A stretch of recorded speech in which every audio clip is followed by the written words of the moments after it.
Մարտի 28-ին Մալաթիա Սեբաստիա վարչական շրջանում մի կին մոտեցել է վարչապետ Նիկոլ Փաշինյանի ուղեկցությամբ քարոզչական խմբին եւ լացելով պատմել, որ իր որդու սպանությունը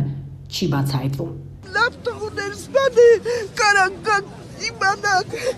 մեր թաղը կարանքակ հասցես կարամ ասել, եկեք տեսեք մենք ով ենք։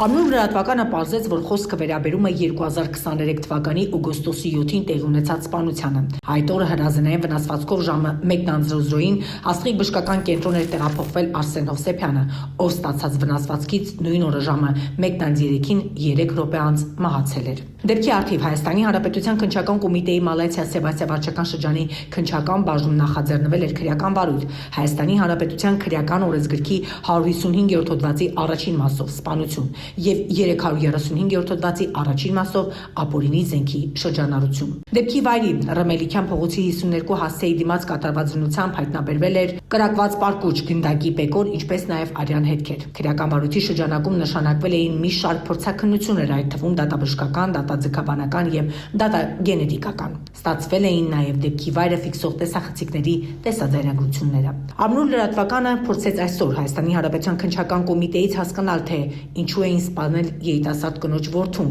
եւ ինչ է կատարվում առասրա քրեական վարույթով։ Ի պատասխան Հայաստանի Հանրապետության քննչական կոմիտեից հայտնեցին, որ դեպքից 8 օր անց ենթադրյալ հանցագործի նկատմամբ հայտարարվել է հետախուզում, իսկ նախաքննությունը շարունակվում է։ Իրավապանները նշում են, որ ձեռնարկվում են անհրաժեշտ միջոցներ հանցագործության հանգամանքները եւ առարևոտ մեղավոր անձանց ինքնությունը պարզելու ուղղությամբ, սակայն 3 տարի է անցել, բայց հանցագործը չի գտնվում։ Դրա համար մայրը ստիպված եղավ դիմել ՔՊ-ին, բայց դեռ որևէ տեղաշարժ չկա։ Մենք կհետևենք այս քրեական գործի քննության ընթացքին։